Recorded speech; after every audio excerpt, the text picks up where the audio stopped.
Hello guys, magandang gabi. So, nandito na ako sa home quarantine room ng Dreamworld Hotel.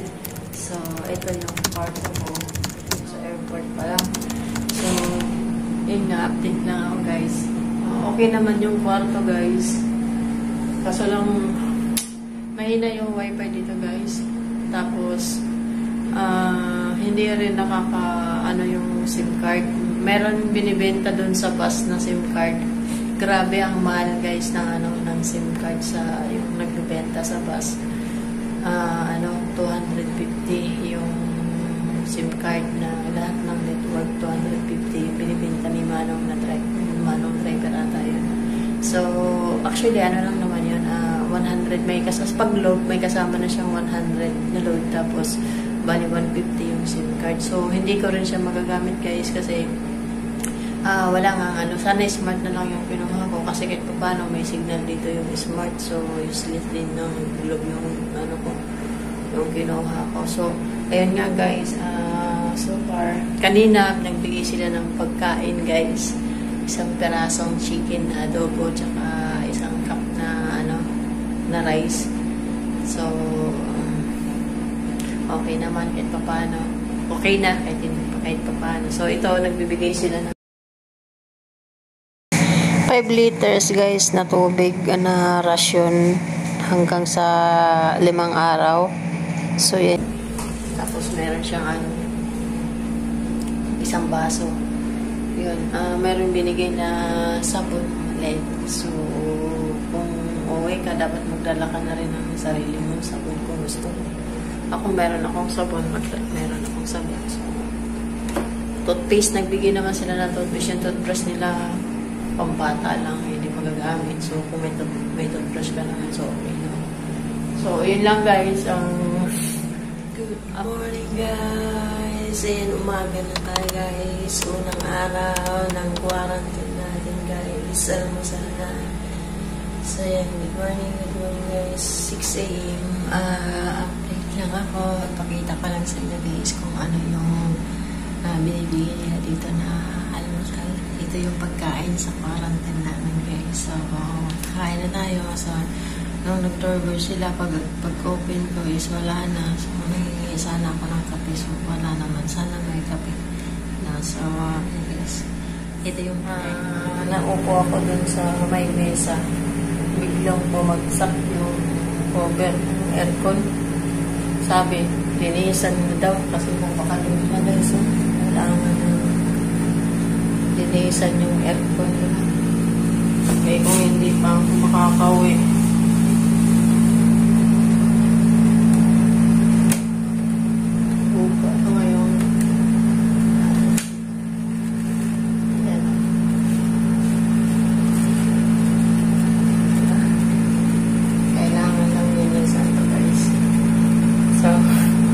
check-in lang ako dito, magiging pa ako, technician pa ako dito. Wala pa naman yung maayos na tubig dun sa siya. So, try natin linisin guys yung dito.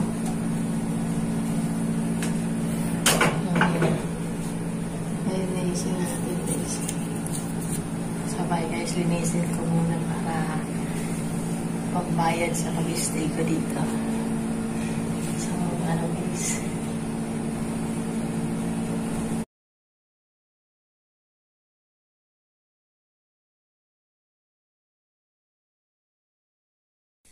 Hi guys! Good morning! Pang 2 days na naka-quarantine kami. So, ayan. Kain tayo guys na naman ng pang-agahan. Sa wakas, nakahingi ako ng mainit na tubig para sa kape.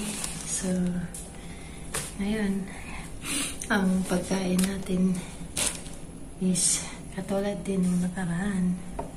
Ito ang pagkain natin guys. Yan na.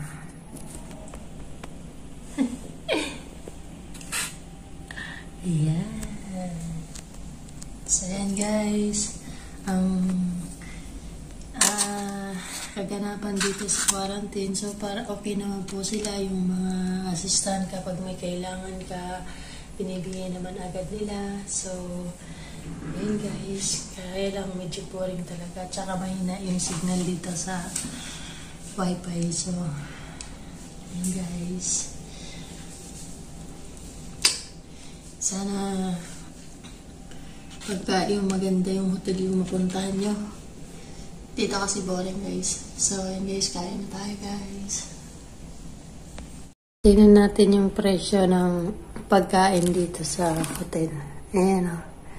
Yung tinila 90, juice in can. Tingnan naman. 85 pesos. Grabe. Ang mahal.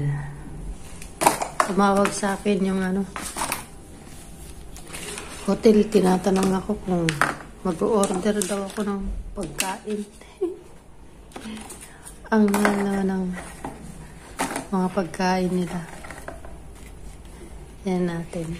Mag-order ako dito kapag palabas na ako. Itong lechon kawali. Magtipid tayo. Wala akong pera. Yan. Ito yun.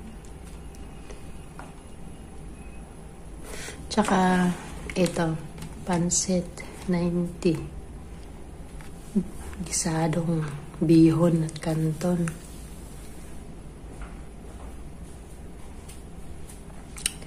Diba? Ang mahal.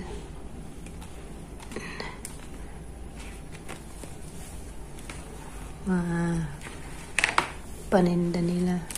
Ayan. Tofu. Pinakbet. Ayaw ko naman yan. Insalada nila. 180 na.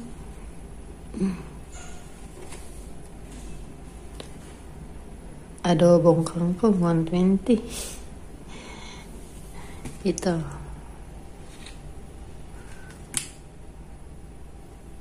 Yan o. Sinigang. 300. Ay, nako. Itong ganito sa labas, magkano lang yan? Wala pa nga atang 50. Dito sa kanila, 95. Hotel kasi. So yan, ang menu ng Dream World Hotel. Order na kayo. Hello guys, pang-tatlong araw na ako dito sa quarantine. So, walang ginawa kundi kumain, matulog, naboboryo na ako dito sa loob ng quarantine kasi mahina yung signal guys. Tapos wala pa yung remote ng TV, hindi ako makapanood kung saan yung remote. Tapos, yun nga, naisipan ko, wait lang guys, naisipan ko mag-order ng pansit. Guys, ayun, tapos na akong kumain ng pansit kanton na in-order ko na tag 220 pala kasi hindi pala updated yung price list dito na 190. So far, hindi ako satisfied sa pagkaluto nila kasi sobrang alat. Tapos biglang dumating yung ration namin na pagkain. Parang fish fillet siguro siya. So yun nga guys, trinay ko lang naman kasi na-miss ko yung yung pansit. Ayan guys, ganito lang ang buhay natin. Kain, tulog, kain, tulog. May TV pero wala namang remote. Tapos may wifi pero walang signal. Ay naman. 3 days na kami nandito sa loob ng kwarto. So, lumalabas lang dyan pagka bibigyan ng pagkain. So, bawal lumabas. Walang bintana.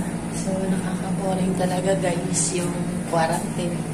Buti na nga lang 5 days na lang paano pa kaya pagka ang quarantine mo is mga 14 days o 10 days. So, paano na lang kaya? Swerte mo lang kung mapunta ka sa hotel na may mga bintana, may makikita kang view, pwede ka mag-picture-picture, malilibang ka.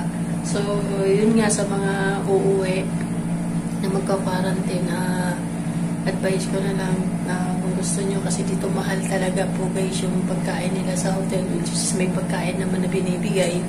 So, minsan dinaalok ka din kung gusto mong mag-order, nasa sayo naman yun guys, yung mahal nga lang. So, kung gusto nyo, pwede naman, hindi naman kayo pinipilit. So, kung gusto nyo, magdala na lang talaga kayo ng pagkain kung hindi sa inyo, hindi kayo masaya doon sa ibibigay na pagkain sa inyo. So, mayroon kayong pagkain. Yun na lang guys. Sana makalabas na ako dito. So, bye guys. Meron pa akong 3 days na lang kasi hanggang 12 pa yung result namin. So, siyempre yung result hintayin pa yun. So, baka mga 13 pa kami makakalabas dito. So, yan guys. Good morning. Pang 4 days na ngayong araw. So, gumising na naman ako ng umaga. Mga 5:30 ata ngayon. Alas 6 pa lang ng oras. So, yun nga. Nandito na naman yung breakfast namin. So, kakain na naman tayo. Walang gagawin kundi kumain, matulog, kumain, matulog. So, naboboring na ako guys. Gusto ko na lang hintayin yung araw ng subtest namin para makauwi na ako. So, paano guys? Kain muna tayo guys. Hi guys! Magandang gabi. So, dinner time na naman guys. So, ngayong araw guys, kaninang umaga, hindi ko na videoan yung kaganapan kaninang umaga pala. Kasi biglaan yun. Nag-swab test kami kaninang umaga. So, dalawang parang pantusok dito sa bunganga, tapos tag-isa dito sa ilong. Yun yung swab test. Hindi ako nakapag-video dun guys kasi medyo nahiya ako dun kasi may maraming mga tao. So, yun yung swab test namin guys at 3 days daw bago lumabas yung result. So, January 11 na ngayon guys. Dumating kami dito is January 7. So, ayan guys. Yung kaganapan ngayong araw. So, mag-iintay na naman kami ng 3 days para lumabas yung result namin. Tapos, pagka lumabas na negative, saka kami uuwi sa mga probinsya namin guys. So, yun, hindi ko pa alam kung ano yung mangyayari. So, ngayong araw guys is kakain tayo guys ng hapunan. So, ito nga guys yung pagkain natin. So, ito guys yung araw-araw na pagkain nila. Papakita ko sa inyo guys para malaman nyo kung ano yung mga siniserve nila. Ito naman guys is depende dito sa hotel na pupuntahan nyo. So, ito yung pagkain namin dito sa hotel na to. So, baka mapunta kayo dito. So, ganito. Hi guys! Masaya ka ngayong araw guys. Alas 3 na ng hapon ng January 13. Lumabas na yung resulta ko. At ang sabi ng uwag bukas na i-release na ako. So napakasaya ko. Yes guys! So uwi na ako sa wakas. Makakauwi na rin ako. So yan guys, natatapos na dito ang aking quarantine na 8 days sa wakas. So, bukas ay Friday ng umaga. So, aalis na kami. Ang sabi sana. So, dapat mga Saturday guys is nandun na ako sa amin. Mga umaga siguro. Kung aalis kami dito ng mga hapon, ay ng umaga. So, mga umaga din siguro guys. Kasi kung dire-diretso yung biyahe namin at hindi kami mag-stop over, siguro mga umaga ng Saturday or hapon ng Saturdays, nandun na ako sa lugar namin sa Sig guys. Magkikita pala kami guys doon sa baba ng aking mga pinsan. So, ayan guys, i-vlog ko mamaya. So, see you guys. Hi guys! Tapos na kami magkita ng mga pinsan ko. Nakalimutan kong i-video sila kasi baka sawayin ako nung Coast Guard doon sa baba. Kaya sinamantala ko na. So, ayan. Hinatiran ako ng pagkain ng pansit. Natatawa lang ako. Gusto ko lang ipakita yung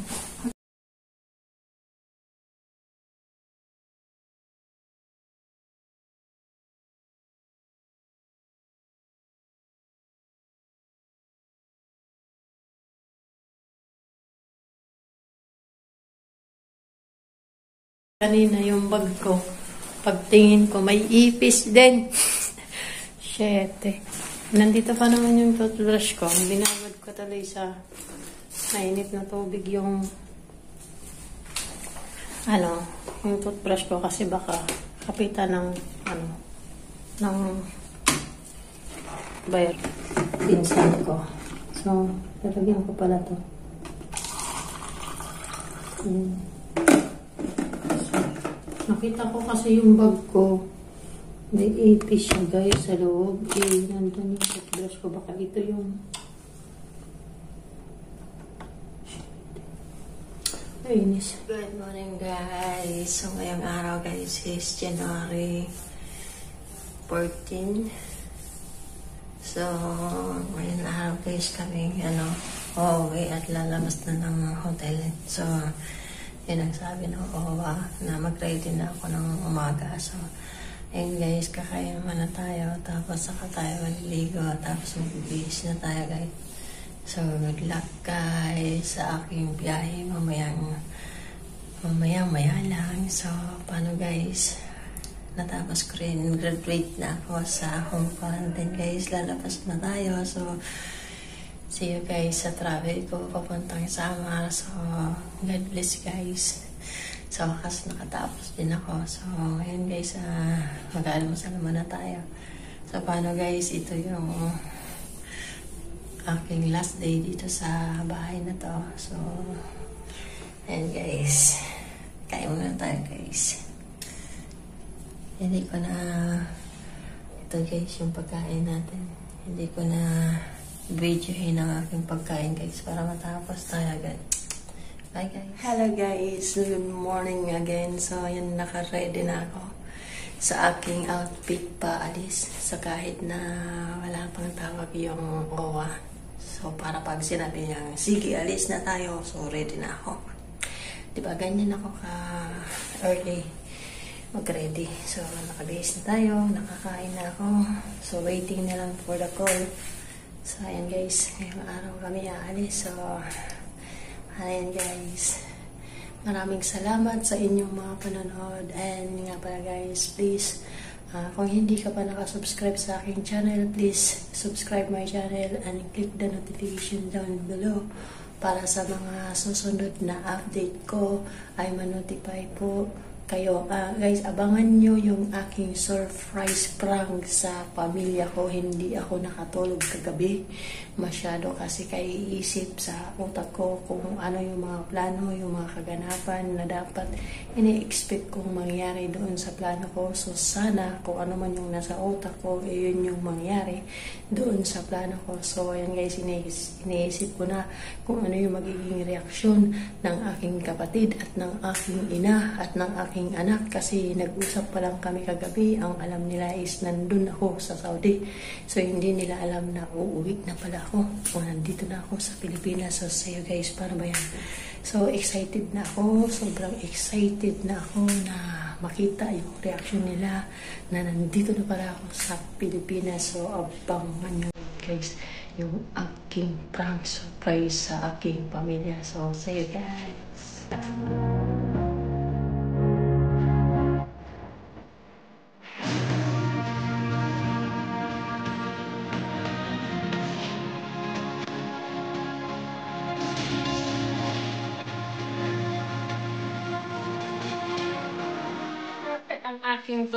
Ang aking surprise prank sa aking kapatid. Anong masasabi mo sa kapatid sa aking surprise? Ikaw ba ay na high blood?